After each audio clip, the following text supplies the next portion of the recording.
네, 오늘은 우리 보이지 않아도 볼 수 있는 사람이라는 제목으로 함께 말씀을 나누도록 하겠습니다. 오늘 사도행전 16장의 말씀은 빌립보 지역에서 사도 바울과 그 선교팀이 선교를 감당하고 있는 그런 장면의 내용이 기록되어 있습니다. 특별히 오늘은 바울과 실라의 이야기가 기록되어 있죠. 바울 일행은 이 빌립보에 가서 그곳에 자색 옷감 장사를 하고 있었던 루디아라는 여인을 전도하고 그 집에 거하고 있는 이 상황이었습니다. 그리고 그 집에서 이제 바울과 실라가 이제 기도하는 곳으로 이렇게 나가서 이제 기도하고 했는데, 그때마다 자신들을 쫓아오는 한 여종이 있었다는 거죠. 근데 그 여종은 어떤 여종이었냐면 귀신 들린 여종이었던 겁니다. 근데 그 귀신 들린 여종이 무엇을 했는가라고 했을 때 그 여종은 점을 치는 그 일을 했던 거예요. 그러니까 이 귀신 들린 이 여종은 열심히 사람들이 이 돈을 내고 점을 치면 그 귀신 들린 여인이 그 일을 답을 해주는 거죠. 그리고 그 돈은 누가요? 그 여종의 주인이 그 돈을 이렇게 챙겼던 것입니다. 근데 여러분, 오늘 이 말씀이 전반부부터 쭉 읽어보면 이 바울과 실라가 바로 이 귀신 들린 이 여인의 귀신을 내쫓아 버립니다. 그러니까 내쫓아 버리니까 무슨 일이 생긴 거죠? 이 여인이 더 이상 점을 칠 수 없는 거예요. 다른 사람들이 물어보는데 대답을 못 해주는 거죠. 이제 그걸로 끝이 아니죠. 이 여종의 주인 입장에서는 이제 뭐가 끊긴 겁니까? 수입이 끊긴 거죠. 이 여인이 열심히 점쳐가지고 사람들이 돈을 내면 그게 자기가 이제 수입이 됐는데 그 수입이 이제 끊기게 된 겁니다. 그래서 주인 입장에서 이 경제적인 손실이 생기게 된 거죠. 마음이 안 좋았습니다. 그래서 그 주인이 이 바울과 실라를 붙잡아가지고 이제 고소를 한 거예요. 근데 오늘 고소의 내용을 보니까 정확하게 설명 안 하고 있죠. 이 사람이 누구를 치유해가지고 내가 돈을 못 벌었다, 이렇게 이야기하지 않고 뭐라고 했습니까? 두 가지를 이야기했는데 이 사람들이 성을 요란하게 합니다. 그리고 로마인인 우리가 행하지 못할 풍습을 전합니다. 이 두 가지의 이유를 걸어서 이 바울과 실라를 잡아가가지고 고소를 한 거죠. 이제 그랬더니 그 성의 치안을 담당하고 있었던 사람이 어떻게 했습니까? 신문도 하지 않아요. 증인도 구하지 않아요. 바로 그 자리에서 그 사람의 말만 듣고 바울과 실라의 옷을 찢어서 벗긴 다음에 매질을 했다는 것입니다. 그리고 어두운 지하 감옥에 차고를 채워서 넣었다는 거죠.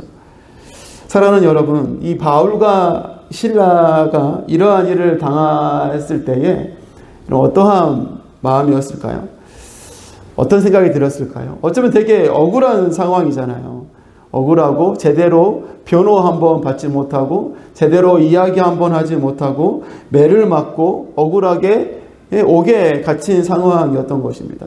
근데 옥에 갇혔더니 어때요? 언제 풀려날지, 앞으로 내가 어떻게 이 일이 진행될지 하나도 길이 보이지 않고 알 수 없는 상황 가운데 놓이게 되었던 것입니다. 근데 여러분, 이 당시에 이 바울과 실라가 이 빌립보, 그러니까 로마의 식민지였거든요. 이 로마의 식민지 빌립보의 감옥에 갇혔는데 그 감옥은 어떤 곳입니까? 빛이 들어오지 않고 어둡고 또 가장 습하고 악취가 나고 곰팡이가 나는 그 곳에 갇혀서 빛도 들어오지 않는 어두운 그 곳에서 내가 얼마나 이곳에 어떻게 풀려나갈지 말지 미래를 알 수 없는, 길이 보이지 않는 상황 가운데 놓이게 되었던 것이죠. 근데 여러분, 바울과 실라는 여러분 어떠한 사람들이었나요? 어떠한 사람들? 그냥 아무것도 그의 인생에 앞으로 어떻게 펼쳐질지 아무것도 보이지 않는 그 속에서 이 두 사람이 볼 수 있는 것이 있었다는 것입니다. 아무것도 내 인생에 보이지 않지만 이 두 사람은 볼 수 있는 한 가지가 있었던 것이죠. 그들이 본 것이 무엇입니까? 어둡고 캄캄한 감옥일지라도 나와 함께 계시는 그 하나님, 그 하나님을 바울과 실라는 바라보는 사람이었던 것이죠. 아무것도 보이지 않지만 나와 함께 계시는 여호와 하나님을 볼 수 있었던 사람, 바울과 실라였습니다. 여러분, 그랬기에 그 어두운 감옥 속에서 그들이 기도하고 여러분 찬양할 수 있었던 것이죠. 사랑하는 성도 여러분, 우리에게 주어진 삶을 살다 보면 길이 보이지 않는 막다른 골목에 다다를 때가 있지 않습니까? 마치 어떻게 풀어나가야 될지 모르는 어떤 미로 한가운데 내가 뚱 떨어져 놓여 있는 것 같은 그런 상황을 경험할 때가 있지 않습니까? 아니면 동서남북 어디로 내가 가야 될지 한 발자국도 내딛지 못하고 전전긍긍하면서 길이 보이지 않아 마치 어두운 감옥 속에 있는 것처럼 갇혀 있는 것 같은 그런 인생의 때를 보낼 때가 있지 않습니까? 그럼 그 순간에 우리는 볼 수 있는 사람이어야 하는 것입니다. 그 순간에 우리도 바울과 실라처럼 볼 수 있는 사람이어야 하는 것입니다. 무엇을요?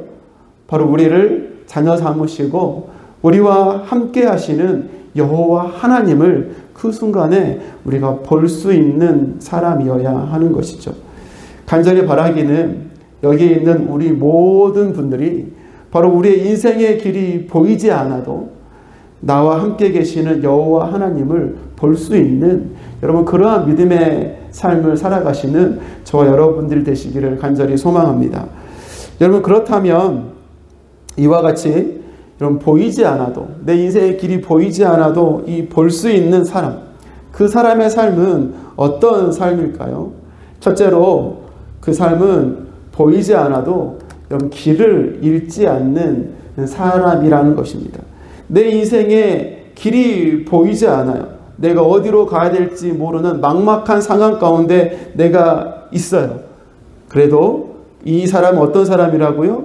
길을 아는 사람이라는 것이죠.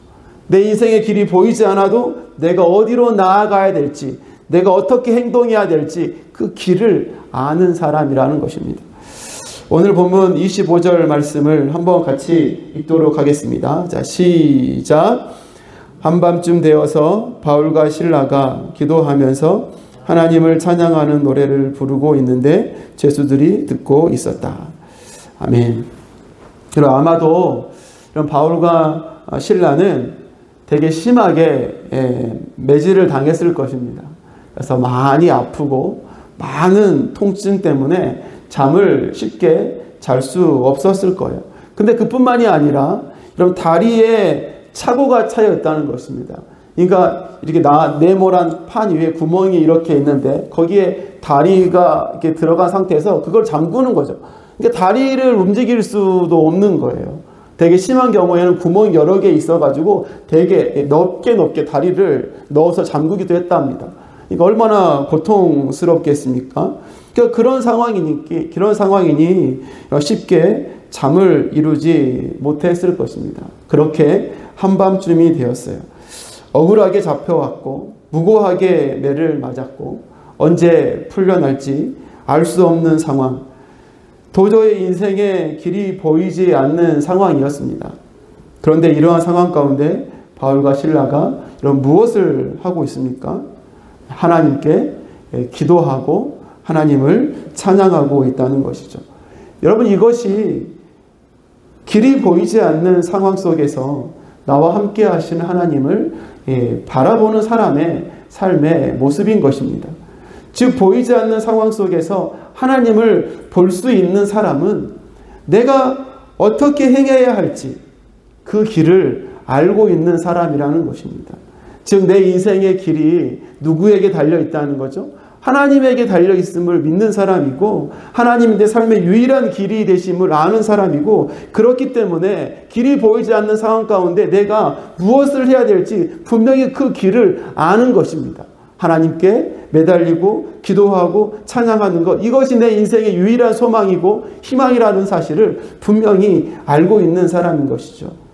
바울과 실라는 비록 자신의 삶이 빛이 없는 깊은 감옥과 같아서 앞길을 알 수 없고 볼 수 없었지만 이들은 자신의 길을 잃어버리지 않았습니다. 오히려 이들은 자신이 가야 할 길을 분명히 알고 있었던 것이죠. 내가 무엇을 해야 할지 분명히 그 길을 알고 있었던 것입니다. 어떻게 그럴 수 있었습니까? 바로 이들은 그 어두운 감옥 안이었지만 그곳 가운데 나와 함께 계시는 여호와 하나님을 그들이 바라보고 있는 사람이었기 때문이죠. 이처럼 보이지 않아도, 내 인생의 길이 보이지 않아도 나와 함께 계시는 그 여호와 하나님을 볼 수 있는 삶, 그 삶은 여러분 길을 잃지 않는 삶이라는 것을 우리가 분명히 기억해야 하겠습니다. 여러분 출애굽한 이스라엘 백성들이 홍해 앞에 이르렀죠.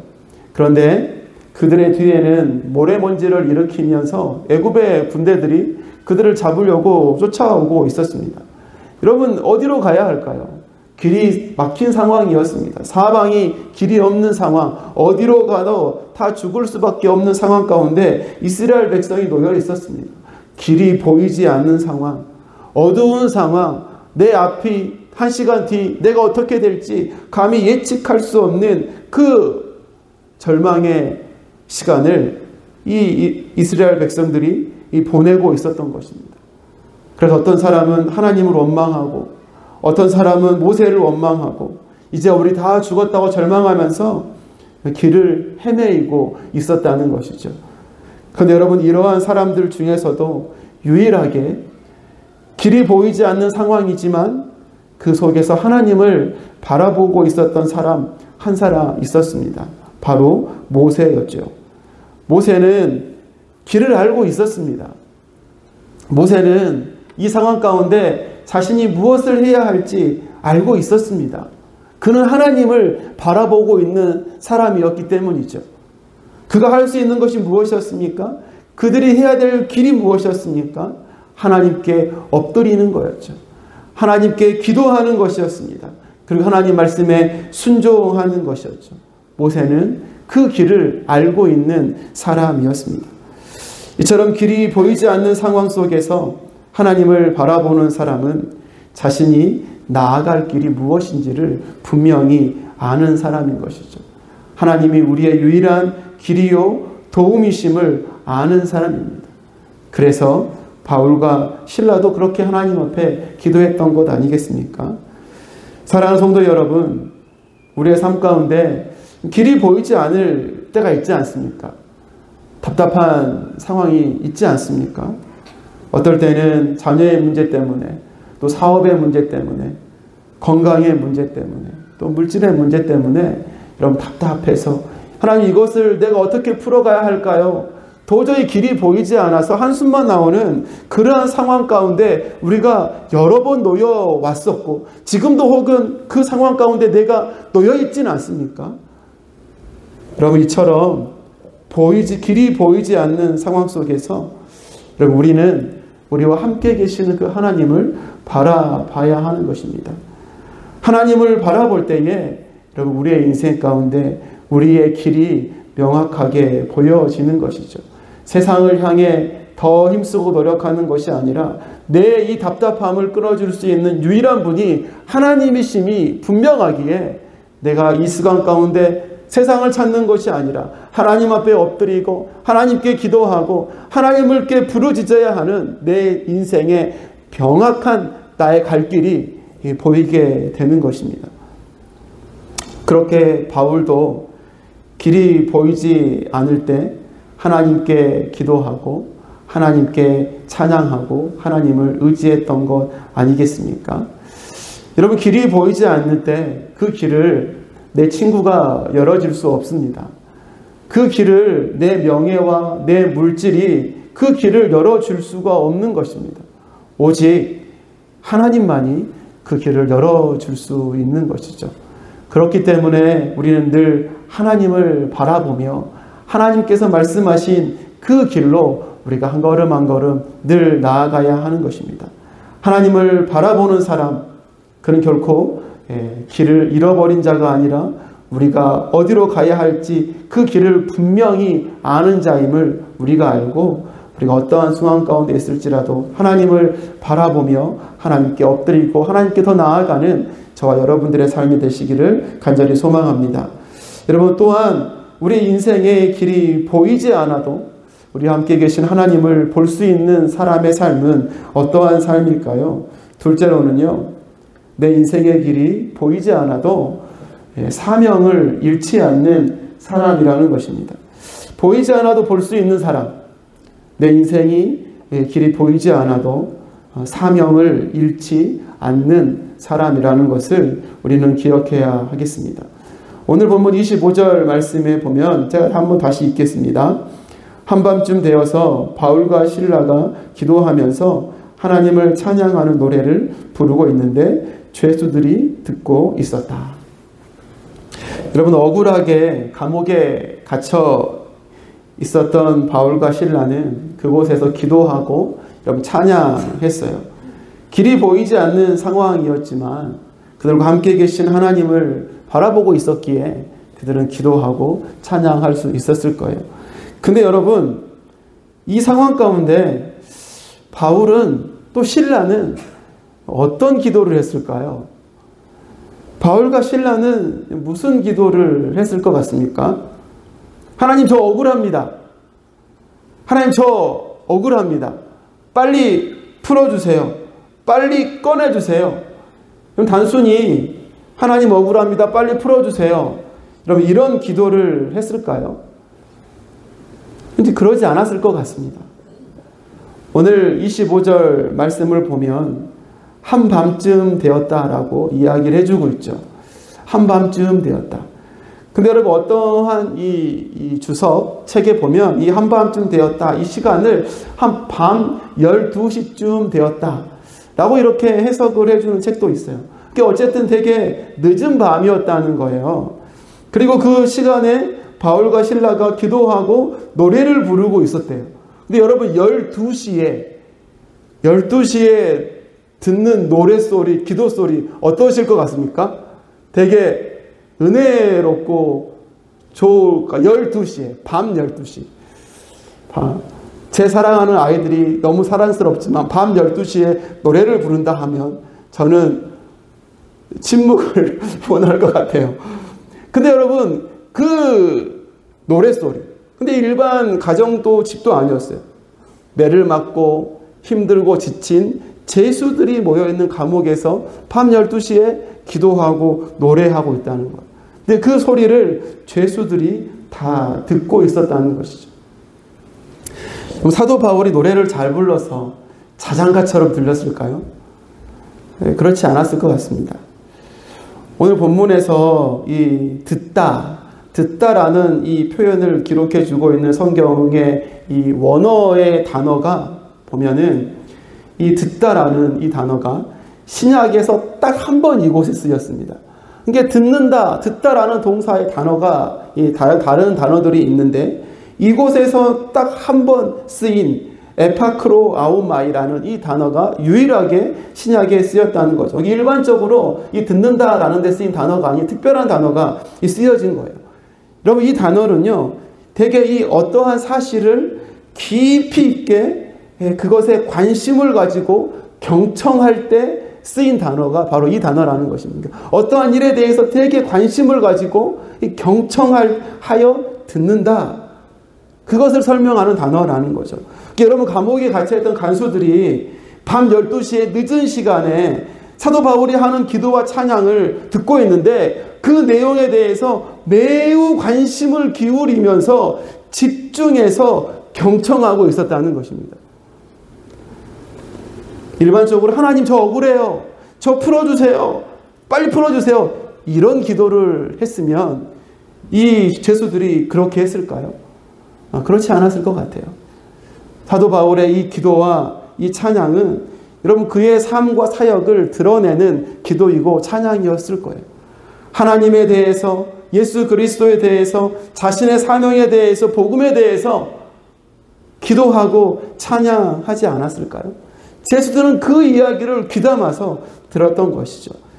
여러분, 솔직하게 이 바울과 실라가 빨리 감옥에서 풀어나고 싶었다면, 빨리 벗어나고 싶었다면 다른 방법이 있었습니다.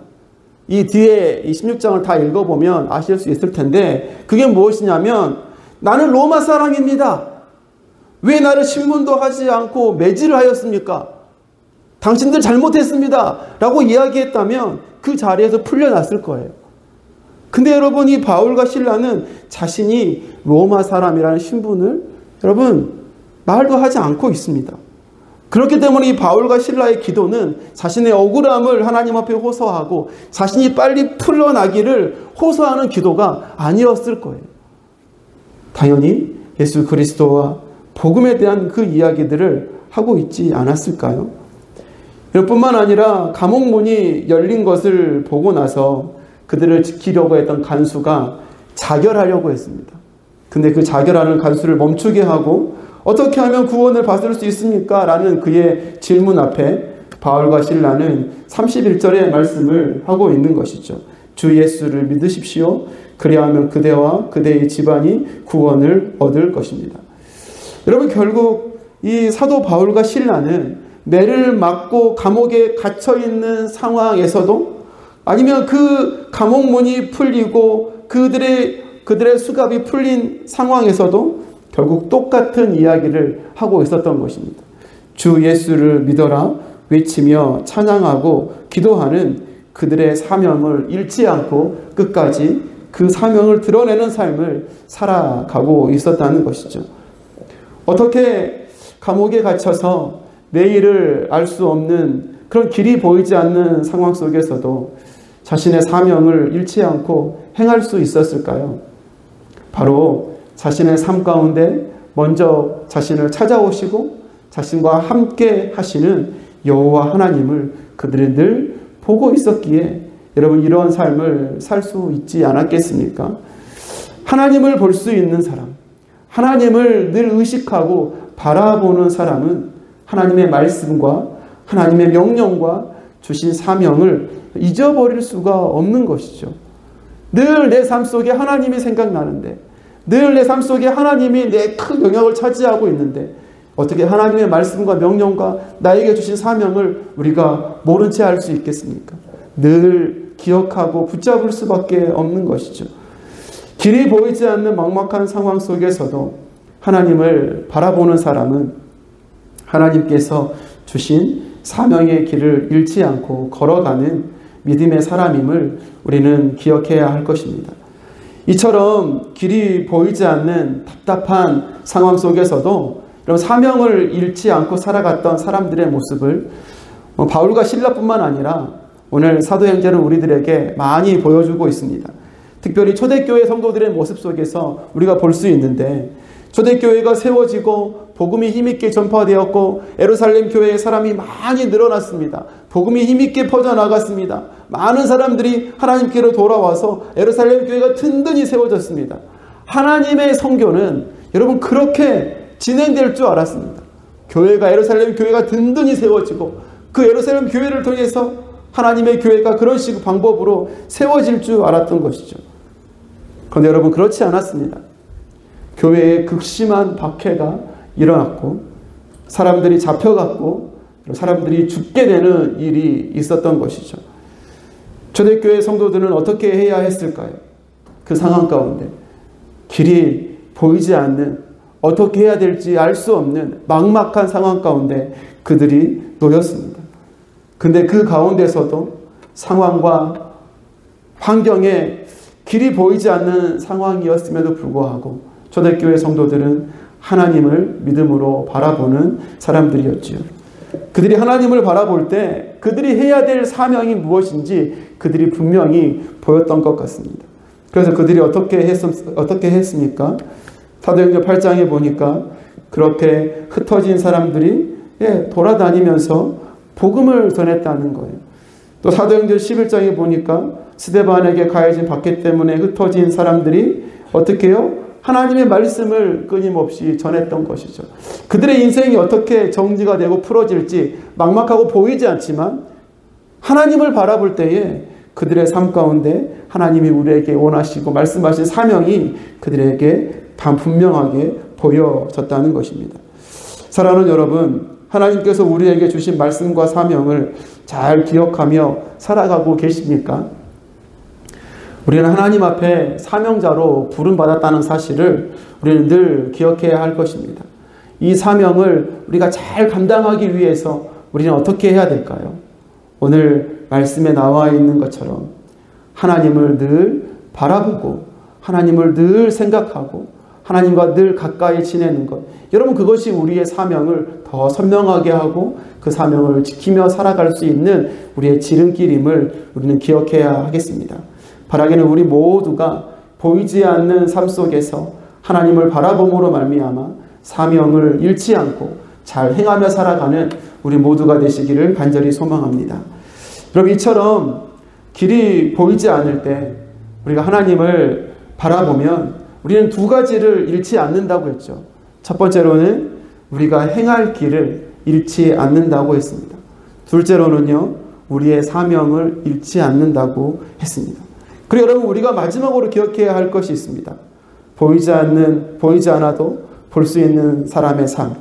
바로 우리 삶의 길이 보이지 않아도 하나님의 도우심을 경험하는 삶, 경험하는 인생이 된다는 것이죠. 우리의 앞길이 보이지 않는데 하나님을 바라보는 사람은 하나님의 도우심을 경험하게 된다는 거예요. 오늘 본문 26절의 말씀을 제가 읽겠습니다.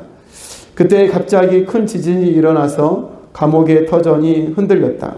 그리고 곧 문이 모두 열리고 모든 죄수의 수갑이며 차고가 풀렸다. 여러분, 바울과 실라가 한밤중에 옥중에서 기도하고 찬양을 했습니다. 하나님을 원망하지 않았습니다. 기도하고 찬양했습니다. 하나님을 바라보았습니다. 그렇게 기도하고 찬양하며 하나님 사명의 길을 계속해서 걸어갔습니다. 그런데 그때에 하나님께서 큰 지진을 일으키시고 옥문을 여시고 수갑과 발의 차고가 풀어지는 놀라운 기적을 일어나게 하셨던 것입니다. 그곳에 있는 모든 죄수들이 여러분 다 동일한 일을 당하게 된 거예요. 그곳에 있는 모든 죄수들이 이 일을 통해서 하나님을 믿었는지 안 믿었는지 그거는 잘 모르겠습니다. 그러나 이 기적적인 일이 바울과 실라가 한 기도와 찬양과 연관이 있었던 것은 그들이 다 알았을 것입니다. 한 사람의 죄수도 도망가지 않고 그대로 다 그들이 머물러 있었기 때문이죠. 이처럼 바울과 실라는 하나님의 도우심과 하나님의 은혜를 경험하게 되었던 것입니다. 그럼 길이 보이지 않을 때 하나님을 바라보았더니 이런 보이지 않는 그들의 인생의 길에 길이 만들어지고 또 길을 여시는 능력의 하나님을 경험하게 되었던 것이죠. 길이 보이지 않을 때 하나님을 바라보는 사람은 이처럼 하나님의 도우시는 은혜와 손길을 경험하게 되는 것입니다. 저와 여러분이 이처럼 하나님의 은혜와의 도우심을 누리며 살아가시는 그런 귀하고 복된 삶이 되시기를 간절히 소망합니다. 말씀 맺겠습니다. 오늘의 말씀은 이처럼 어쩌면 이 땅의 크리스천들이 살아가야 할 삶의 한 모델을 보여주고 있는 것 같습니다. 앞이 보이지 않는 인생의 어둠을 만났을 때에 어떻게 해야 하는가? 우리는 그럼에도 불구하고 그 가운데서 우리와 함께 계시는 하나님을 바라봐야 한다는 것입니다. 그렇게 하나님을 바라볼 때에 우리의 믿음의 길을 잃지 않게 되고 하나님께서 우리에게 주신 사명을 잃지 않게 되고 그렇게 하나님을 바라볼 때에 하나님의 방법으로 우리를 도우시는 하나님의 도우심의 손길을 경험하게 될 것을 보여주고 있는 말씀 아니겠습니까? 간절히 바라기는 저와 여러분의 삶이 어떠한 상황 속에 있든지 우리와 함께 계시는 그 하나님을 늘 바라보고 볼 수 있는 그런 믿음의 삶이 되시기를 주님의 이름으로 축복합니다.